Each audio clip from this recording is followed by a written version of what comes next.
നിങ്ങളുടെ ആഗ്രഹം സഫലമാകുന്നതിലെ ഏറ്റവും വലിയ തടസ്സം നിങ്ങളുടെ ആഗ്രഹം തന്നെയാകാം എന്ന് ഞാൻ നിങ്ങളോട് പറഞ്ഞാൽ ചിലപ്പോൾ നിങ്ങൾക്ക് അതിശയമായി തോന്നിയേക്കാം. എന്നാൽ പ്രപഞ്ചം നിങ്ങൾ എന്താണ് ആഗ്രഹിക്കുന്നത് എന്ന് മാത്രമല്ല നോക്കുന്നത്, മറിച്ച് നിങ്ങൾ ഉള്ളിൽ നിന്ന് എന്തായിത്തീർന്നു എന്നുകൂടിയാണ് നോക്കുന്നതെന്ന് ഇന്ന് നിങ്ങൾ മനസ്സിലാക്കും. ഒരാൾ എന്റെ അടുത്തു വന്നു. അദ്ദേഹം ചോദിച്ചു, ശരിക്കും നമുക്ക് നമ്മുടെ ജീവിതത്തിന്റെ ദിശ മുൻകൂട്ടി തീരുമാനിക്കാൻ കഴിയുമോ? ഞാൻ പറഞ്ഞു, ജീവിതത്തിലെ എല്ലാ സംഭവങ്ങളും നിന്റെ നിയന്ത്രണത്തിലല്ല. എന്നാൽ നീ ഏത് ബോധത്തോടെയാണ് അത് ജീവിക്കുന്നത്? ഇത് പൂർണ്ണമായും നിന്റെ കൈകളിലാണ്. എല്ലാ ദിവസവും രാവിലെ ഭൂരിഭാഗം ആളുകളും യാതൊരു അവബോധവുമില്ലാതെയാണ് ദിവസം ആരംഭിക്കുന്നത്. ഇന്ന് എന്ത് സംഭവിക്കുമെന്നറിയാൻ അവർ സാഹചര്യങ്ങൾക്കായി കാത്തിരിക്കുന്നു. എന്നാൽ ബോധവാനായൊരു വ്യക്തി ആദ്യം തന്റെ ഉള്ളിൽ ആ ദിവസത്തിന്റെ ദിശ തീരുമാനിക്കുന്നു. നിന്റെ ദിവസം സമാധാനവും വിജയവും സന്തോഷവും നിറഞ്ഞതായിരിക്കണമെന്ന് നീ ആഗ്രഹിക്കുന്നുവെങ്കിൽ രാവിലെ കുറച്ചുനേരം കണ്ണുകളടച്ച് ആ ദിവസം നിന്റെ ഉള്ളിൽ ജീവിക്കുക. ദിവസാവസാനം നീ എങ്ങനെയായിരിക്കാൻ ആഗ്രഹിക്കുന്നുവോ അതുപോലെ നിന്നെ തന്നെ കാണുക. ഉള്ളിലെ ദിശ വ്യക്തമാകുമ്പോൾ ജീവിതവും പതുക്കെ അതേ ദിശയിലേക്ക് ഒഴുകാൻ തുടങ്ങും. ആ സങ്കല്പത്തെ പ്രപഞ്ചവും മാനിക്കുന്നതുപോലെ പലപ്പോഴും തോന്നും. പെട്ടെന്ന് ശരിയായ ആളുകളെ കണ്ടുമുട്ടുന്നു. ശരിയായ അവസരങ്ങൾ മുന്നിൽ വരുന്നു. ചെറിയ സംഭവങ്ങൾ ചേർന്ന് നിനക്ക് അനുകൂലമായി പ്രവർത്തിക്കാൻ തുടങ്ങുന്നു. ഓർക്കുക, ക്ലോക്കല്ല ദിവസത്തെ നിർമ്മിക്കുന്നത്, നിന്റെ ബോധമാണ് ചെയ്യുന്നത്. പുറത്തുപോകുന്നതിനു മുമ്പ് നീ ഉള്ളിൽ ശരിയായ വിത്ത് പാകിയാൽ ദിവസം മുഴുവൻ അതിന്റെ ഫലം നിന്റെ അനുഭവങ്ങളിൽ കാണാൻ കഴിയും. രാവിലെ നിനക്ക് ഒരു പ്രധാന ആവശ്യത്തിനായി പുറത്തുപോകണം എന്ന് കരുതുക. വീട്ടിൽ നിന്നിറങ്ങുന്നതിന് മുമ്പ് തന്നെ നീ പിറുപിറുക്കാൻ തുടങ്ങുന്നു. ഇന്ന് ജോലി ചെയ്യാൻ ഒട്ടും താൽപ്പര്യമില്ല. ആളുകൾ എന്നെ ബുദ്ധിമുട്ടിക്കും. എന്റെ കാര്യം നടക്കില്ല. ഇനി ശ്രദ്ധിച്ചു നോക്കുക. വഴിയിൽ ചെറിയൊരു തടസ്സം വന്നാൽ പോലും നിന്റെ മനസ്സ് ഉടനെ പറയും, കണ്ടോ, ഞാൻ നേരത്തെ പറഞ്ഞതല്ലേ. പിന്നെ നിന്റെ പെരുമാറ്റം മാറും. നീ അസ്വസ്ഥനാകും, ധൃതി കാണിക്കും, ചെറിയ കാര്യങ്ങളോട് പ്രതികരിക്കും. ഈ പ്രതികരണങ്ങൾ പുതിയ പ്രശ്നങ്ങൾക്ക് ജന്മം നൽകിക്കൊണ്ടേയിരിക്കും. പിന്നെ ഞാൻ അയാളോട് പറഞ്ഞു, ഇനി രണ്ടാമത്തെ സാഹചര്യം നോക്കൂ. അതേ ആവശ്യത്തിനായി പുറപ്പെടുന്നതിനു മുമ്പ് കുറച്ചുനേരം കണ്ണുകളടച്ച് ഇന്ന് എല്ലാം വളരെ എളുപ്പത്തിൽ നടക്കുമെന്ന് ഉള്ളിൽ അനുഭവിക്കുക. ആളുകൾ സഹകരിക്കും. നടക്കാനുള്ളതെല്ലാം ശരിയായ സമയത്ത് നടക്കും. പിന്നെ അതേ വിശ്വാസത്തോടെ പുറത്തിറങ്ങുക. ഇതിലൂടെ റോഡ് മാറുമോ? ഇല്ല. പക്ഷെ നീ മാറും. നീ മാറുമ്പോൾ ലോകവുമായുള്ള നിന്റെ ബന്ധവും മാറുന്നു. ആദ്യം തടസ്സങ്ങൾ മാത്രം കണ്ടിരുന്നിടത്ത് ഇപ്പോൾ അവസരങ്ങൾ കാണാൻ തുടങ്ങും. ആദ്യം വഴക്കിട്ടിരുന്ന ആളുകളോട് തന്നെ ഇപ്പോൾ വളരെ എളുപ്പത്തിൽ സംസാരിക്കാൻ തുടങ്ങും. അതുകൊണ്ടാണ് പറയുന്നത്, പ്രപഞ്ചം നിന്റെ വാക്കുകളോടല്ല നിന്റെ അവസ്ഥയോടാണ് പ്രതികരിക്കുന്നത്. ഏത് ഭാവമാണോ നീ ഉള്ളിൽ കൊണ്ടു നടക്കുന്നത്, ജീവിതം പതുക്കെ അതേ ഭാവത്തെ വികസിപ്പിക്കാൻ തുടങ്ങുന്നു. അതിനാൽ എല്ലാ ദിവസവും രാവിലെ ഇന്ന് എന്ത് സംഭവിക്കുമെന്ന് മാത്രം നിന്നോട് തന്നെ ചോദിക്കരുത്. മറിച്ച് ഇന്ന് ഞാൻ ഏത് ബോധത്തോടെ ജീവിക്കാനാണ് ആഗ്രഹിക്കുന്നതെന്ന് ചോദിക്കുക. കാരണം പലപ്പോഴും ആ ബോധമാണ് ദിവസം മുഴുവനുമുള്ള ദിശ തീരുമാനിക്കുന്നത്. ഒരാൾ എന്നോട് പറഞ്ഞു, എനിക്കെപ്പോഴും വിചിത്രമായ കാര്യങ്ങളാണ് സംഭവിക്കുന്നത്. ഞാൻ ധൃതിയിലാകുന്ന ദിവസം എല്ലാം നശിക്കാൻ തുടങ്ങും. വഴിയിൽ തടസ്സങ്ങൾ വരുന്നു. ആളുകൾ വൈകുന്നു. അവസാനം ദിവസം മുഴുവൻ മോശമാകുന്നു. ഞാൻ അയാളോട് ചോദിച്ചു, ശരിക്കും ലോകം നിനക്കെതിരാവുകയാണോ, അതോ നിന്റെ ബോധം നേരത്തെ തന്നെ താളം തെറ്റിയിരുന്നോ? അയാൾ നിശബ്ദനായി. ഞാൻ പറഞ്ഞു, ശ്രദ്ധിച്ചു നോക്കുക. പരിഭ്രാന്തിയോടെ നീ വീട്ടിൽ നിന്നിറങ്ങുമ്പോൾ നീ വേഗത്തിൽ നടക്കുക മാത്രമല്ല ചെയ്യുന്നത്, നിന്റെ മനസ്സും ഓടുകയാണ്. അങ്ങനെയുള്ള മനസ്സോടെ എടുക്കുന്ന തീരുമാനങ്ങൾ പലപ്പോഴും തിടുക്കത്തിലുള്ളതായിരിക്കും. ചെറിയ തടസ്സങ്ങൾ പോലും നിനക്ക് വലിയ പ്രശ്നമായി തോന്നും. നിനക്കൊരു പ്രധാന ആവശ്യത്തിനായി പോകണം എന്ന് കരുതുക. വീട്ടിൽ നിന്നിറങ്ങുമ്പോൾ തന്നെ നീ ചിന്തിക്കാൻ തുടങ്ങുന്നു, എനിക്ക് സമയത്തെത്താൻ കഴിഞ്ഞില്ലെങ്കിലോ, എല്ലാം നശിച്ചു പോയാലോ എന്ന്. ഇപ്പോൾ നിന്റെ പൂർണ്ണ ശ്രദ്ധ ജോലിയിലല്ല, ഭയത്തിലാണ്. വഴിയിൽ ചെറിയൊരു തടസ്സം വന്നാൽ പോലും അത് നിന്റെ അസ്വസ്ഥത വർദ്ധിപ്പിക്കും. നീ ഇടയ്ക്കിടെ ക്ലോക്ക് നോക്കും, ദേഷ്യപ്പെടും, പരിഭ്രാന്തനാകും. പലപ്പോഴും ഈ പരിഭ്രാന്തി നിന്റെ ഏറ്റവും വലിയ തെറ്റായി മാറുന്നു. പിന്നെ ഞാൻ അയാളോട് പറഞ്ഞു, നാളെ ചെറിയൊരു പരീക്ഷണം ചെയ്യുക. വീട്ടിൽ നിന്നിറങ്ങുന്നതിന് മുമ്പ് വെറും 2 മിനിറ്റ് ശാന്തമായിരിക്കുക, ദീർഘമായി ശ്വാസമെടുക്കുക, എന്നിട്ട് ഉള്ളിൽ പറയുക, ഞാൻ ശാന്തനാണ്. എന്റെ ഓരോ ചുവടും ശരിയായ സമയത്താണ് വയ്ക്കുന്നത്. സംഭവിക്കാനുള്ളതെല്ലാം സ്വാഭാവികമായി നടക്കും. എന്നിട്ട് അതേ ഭാവത്തോടെ പുറത്തിറങ്ങുക. ഒരുപക്ഷെ വഴി പഴയതു തന്നെയാകാം, ആളുകൾ പഴയതു തന്നെയാകാം, സാഹചര്യങ്ങളും പഴയതു തന്നെയാകാം. പക്ഷെ നീ പഴയതുപോലെ ആയിരിക്കില്ല. നീ മാറുമ്പോൾ നിന്റെ അനുഭവവും മാറാൻ തുടങ്ങുന്നു. ആ സമാധാനത്തിന് പ്രപഞ്ചവും ഉത്തരം നൽകുന്നതുപോലെയും വഴികൾ പതുക്കെ തുറക്കുന്നതുപോലെയും പലപ്പോഴും തോന്നും. ഓർക്കുക, ജീവിതത്തിൽ ആദ്യം മാറ്റേണ്ടത് നിന്റെ വേഗതയല്ല, നിന്റെ അവസ്ഥ മാറ്റുക. കാരണം ഉള്ളിൽ ശാന്തനായ വ്യക്തിക്ക് മാത്രമേ പുറത്തെ അരാജകത്വത്തിലും ശരിയായ ദിശ കാണാൻ കഴിയൂ.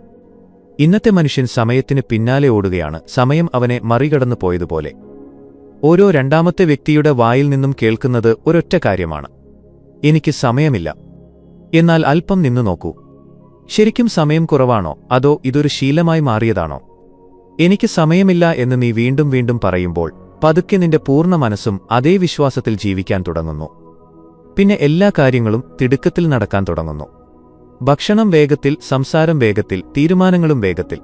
അതിശയകരമായ കാര്യമെന്തെന്നാൽ തിടുക്കം കൂടുന്തോറും സമയം കുറയുന്നതായി തോന്നുന്നു എന്നതാണ്. ഒരു ചെറിയ ഉദാഹരണമെടുക്കുക. നിനക്ക് രാവിലെ 10 മണിക്ക് എവിടെയെങ്കിലും എത്തണം എന്ന് കരുതുക. രാവിലെ എഴുന്നേൽക്കുമ്പോൾ തന്നെ ഇന്ന് വൈകും എന്ന് നീ ചിന്തിക്കാൻ തുടങ്ങിയാൽ ഒരുപാട് ജോലിയുണ്ട്, സമയമില്ല എങ്കിൽ നിന്റെ ദിവസം മുഴുവൻ അതേ അസ്വസ്ഥതയോടെ തുടങ്ങും. ചെറിയ തടസ്സം പോലും നിനക്ക് വലുതായി തോന്നും. എന്നാൽ അതേ രാവിലെ തന്നെ ഓരോ പ്രധാന കാര്യത്തിനും എനിക്ക് മതിയായ സമയമുണ്ടെന്ന് നീ ഉള്ളിൽ വ്യക്തമാക്കിയാൽ, ഞാൻ സമാധാനത്തോടെ ജോലി ചെയ്യും എങ്കിൽ നിന്റെ പെരുമാറ്റം മാറും. നീ പരിഭ്രാന്തിയില്ലാതെ തീരുമാനങ്ങളെടുക്കും, കുറഞ്ഞ തെറ്റുകൾ വരുത്തും. കൂടാതെ എല്ലാ ജോലികളും കൃത്യസമയത്ത് പൂർത്തിയായതിൽ പലപ്പോഴും നിനക്ക് തന്നെ അതിശയം തോന്നും. ഓർക്കുക, പ്രപഞ്ചം നിന്റെ വാക്കുകൾ മാത്രമല്ല കേൾക്കുന്നത്, അത് നിന്റെ ആന്തരിക അവസ്ഥയ്ക്ക് ഉത്തരം നൽകുന്നു. നിന്റെ ഉള്ളിൽ എപ്പോഴും ഇല്ലായ്മയുടെ ഭാവമാണുള്ളതെങ്കിൽ ജീവിതവും നിനക്ക് അതേ ഇല്ലായ്മ തന്നെ അനുഭവിപ്പിച്ചുകൊണ്ടിരിക്കും. എന്നാൽ സമൃദ്ധിയുടെ ഭാവത്തോടെ നീ ജീവിക്കാൻ തുടങ്ങുന്ന ദിവസം മുതൽ നിന്റെ അനുഭവം മാറാൻ തുടങ്ങുന്നു.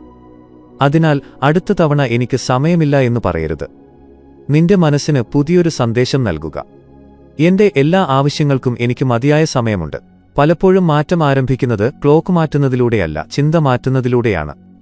ഇനി പലപ്പോഴും ആളുകൾ ചോദിക്കാറുണ്ട്, പൂർണ്ണമായ വിശ്വാസത്തോടെയും വ്യക്തതയോടെയും ഞാൻ എന്റെ ആഗ്രഹം സങ്കൽപ്പിച്ചാൽ അത് സഫലമാകാൻ എത്ര സമയമെടുക്കുമെന്ന്. എന്നാൽ എല്ലാ ആഗ്രഹങ്ങളുടെയും സമയം മുൻകൂട്ടി എഴുതിവെച്ചിട്ടുള്ള ഒരു ക്ലോക്കല്ല ജീവിതം. എല്ലാ വിത്തുകളും ഒരേ ദിവസം മരമായി മാറില്ല. ചില വിത്തുകൾ ഏതാനും ദിവസങ്ങൾക്കുള്ളിൽ മുളക്കും, ചിലതിന് സമയമെടുക്കും. എങ്കിലും അവ രണ്ടിനുള്ളിലും ജീവൻ തുല്യമായി നിലനിൽക്കുന്നു. അതുപോലെ നിന്റെ ആഗ്രഹവും ഒരു നിശ്ചിത സമയക്രമത്തിൽ പ്രവർത്തിക്കില്ല. നിന്റെ ബോധം എത്രത്തോളം വ്യക്തമാണ് എന്നതിനെ ആശ്രയിച്ചിരിക്കും ഇത്. നിന്റെ വിശ്വാസം എത്രത്തോളം ഉറച്ചതാണ്, നിന്റെ സങ്കല്പത്തിൽ നിനക്ക് എത്രത്തോളം സ്വാഭാവികമായി ജീവിക്കാൻ കഴിയുന്നു എന്നതിനെ ആശ്രയിച്ചിരിക്കും.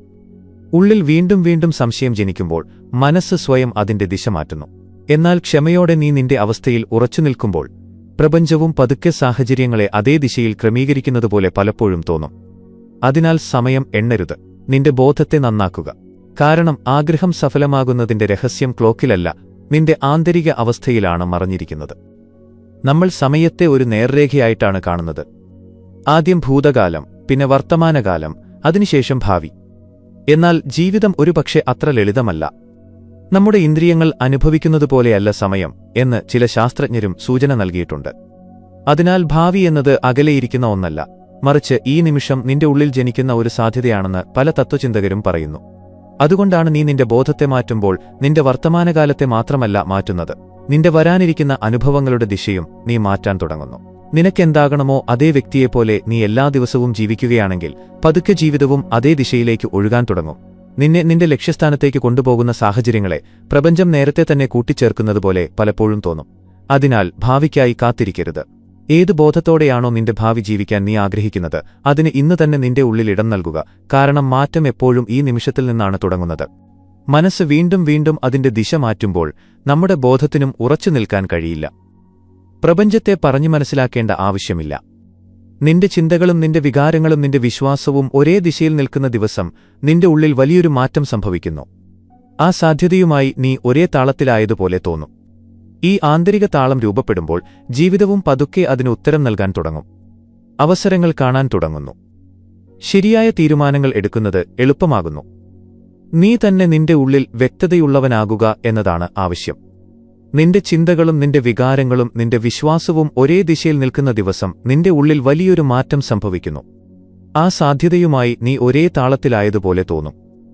ഈ ആന്തരിക താളം രൂപപ്പെടുമ്പോൾ ജീവിതവും പതുക്കെ അതിന് ഉത്തരം നൽകാൻ തുടങ്ങും. അവസരങ്ങൾ കാണാൻ തുടങ്ങും. ശരിയായ തീരുമാനങ്ങൾ എടുക്കുന്നത് എളുപ്പമാകും. പലപ്പോഴും അസാധ്യമെന്ന് തോന്നിയിരുന്നത് യാഥാർത്ഥ്യമായി മുന്നിൽ വരും. അതിനാൽ നിന്റെ ആഗ്രഹം സഫലമാകാൻ കാത്തിരിക്കരുത്. ആദ്യം ആ അവസ്ഥയിലേക്ക് നീ തന്നെ എത്തുക. അവിടെ നിനക്ക് ഉള്ളിൽ നിന്ന് തോന്നണം, നീ അതിന്റെ ഇല്ലായ്മയിലല്ല അതിന്റെ സാധ്യതയിലാണ് ജീവിക്കുന്നതെന്ന്. പലപ്പോഴും മാറ്റം ആ നിമിഷം തന്നെ തുടങ്ങുന്നു. മനുഷ്യൻ പലപ്പോഴും തന്റെ ആഗ്രഹങ്ങളെ വലുതും ചെറുതുമാക്കി മാറ്റാറുണ്ട്. അവൻ ചിന്തിക്കുന്നു, ഇത് വളരെ വലിയ കാര്യമാണ്, ഇത് നടക്കാൻ ഒരുപാട് സമയമെടുക്കുമെന്ന്. എന്നിട്ടൊരു ചെറിയ ആഗ്രഹത്തോടവൻ പറയും ഇത് എളുപ്പത്തിൽ നടക്കുമെന്ന്. എന്നാൽ പ്രകൃതി അത്തരത്തിൽ വിവേചനം കാണിക്കുന്നില്ല.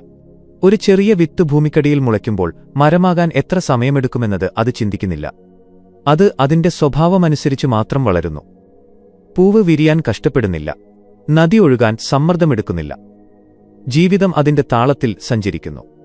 അതുപോലെ നിന്റെ ബോധത്തിനും അതിന്റേതായൊരു ശക്തിയുണ്ട്. ഭയം, സംശയം, അക്ഷമ എന്നിവയോടെ നീ ഒരാഗ്രഹത്തെ പിടിക്കുമ്പോൾ നീ തന്നെ നിന്റെ ഉള്ളിൽ തടസ്സങ്ങൾ സൃഷ്ടിക്കുകയാണ്. എന്നാൽ സമാധാനം, വിശ്വാസം, പൂർണ്ണത എന്നീ ഭാവങ്ങളോടെ നീ അതിനെ നോക്കുമ്പോൾ നിന്റെ ഉള്ളിൽ ഒരു പുതിയ സാധ്യത ജനിക്കുന്നു.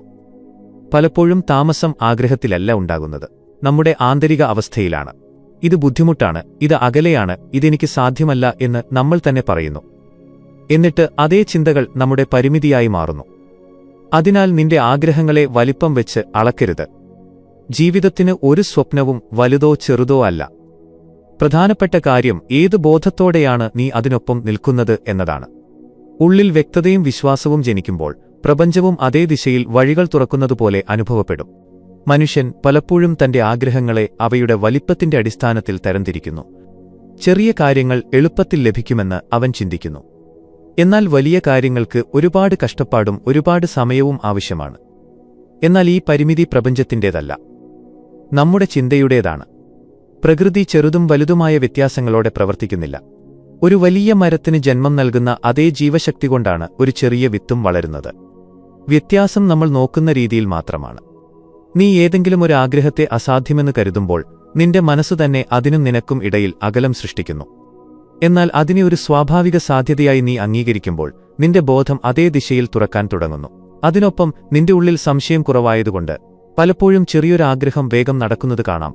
വലിയൊരാഗ്രഹത്തിനൊപ്പം നിന്റെ മനസ്സ് ഭയവും ഉത്കണ്ഠയും ചോദ്യങ്ങളും കൊണ്ട് നിറയുന്നു. തടസ്സം ആഗ്രഹത്തിലല്ല, അതിനൊപ്പം നീ ചേർക്കുന്ന ആ വിശ്വാസത്തിലാണ്. അതിനാൽ നിന്റെ ആഗ്രഹങ്ങളെ വലുതോ ചെറുതോ ആക്കരുത്. ആദ്യം നിന്റെ ഉള്ളിൽ ആ സാധ്യതയ്ക്ക് സ്ഥാനം നൽകുക. കാരണം പലപ്പോഴും നിന്റെ വിശ്വാസം ഉറച്ചു നിൽക്കുന്ന ദിശയിലേക്കാണ് ജീവിതം ഒഴുകുന്നത്. സാധ്യത തുറന്നുകിടക്കുന്നു എന്ന ഈ ഭാവം ഉള്ളിൽ ഉണരുമ്പോൾ പ്രപഞ്ചവും നിനക്കുവേണ്ടി പുതിയ വഴികൾ ഉണ്ടാക്കാൻ തുടങ്ങുന്നതുപോലെ തോന്നും. ജീവിതത്തിൽ അത്തരം എണ്ണമറ്റ നിമിഷങ്ങൾ വരുന്നു. അപ്പോൾ നമുക്ക് കാത്തിരിക്കാൻ മാത്രമേ കഴിയൂ. ചിലപ്പോൾ ഏതെങ്കിലും വ്യക്തിക്കു വേണ്ടി, ചിലപ്പോൾ യാത്രയ്ക്കായി, ചിലപ്പോൾ ഒരു അവസരത്തിനായി. മിക്കവാറും ആളുകൾ ഈ നിമിഷങ്ങളിൽ അക്ഷമരാകുന്നു. അവരുടെ സമയം വെറുതെ പോകുകയാണെന്ന് അവർക്ക് തോന്നുന്നു. എന്നാൽ സത്യം എന്തെന്നാൽ കാത്തിരിപ്പിന്റെ സമയം വെറുതെയാകുന്നില്ല. നമ്മുടെ അവബോധം മാത്രമാണ് വെറുതെയാകുന്നത്. അടുത്ത തവണ നിനക്കെവിടെയെങ്കിലും നിൽക്കേണ്ടി വരുമ്പോൾ അസ്വസ്ഥനാകരുത്. നിന്റെ ഉള്ളിലേക്കിറങ്ങാൻ ആ സമയം ഉപയോഗിക്കുക. നിനക്ക് ആവശ്യമുള്ള ജീവിത സാഹചര്യം കുറച്ചുനേരം സങ്കൽപ്പിക്കുക. നിന്റെ ആഗ്രഹം നേരത്തെ തന്നെ സഫലമായി കഴിഞ്ഞുവെന്ന് അനുഭവിക്കുക. പതുക്കെ അത് വെറുമൊരു സങ്കല്പമല്ലാതാകും, മറിച്ച് നിന്റെ ആന്തരിക അവസ്ഥയായി മാറും. ഉള്ളിലെ അവസ്ഥ മാറുമ്പോൾ ജീവിതവും അതിനനുസരിച്ച് മാറാൻ തുടങ്ങും.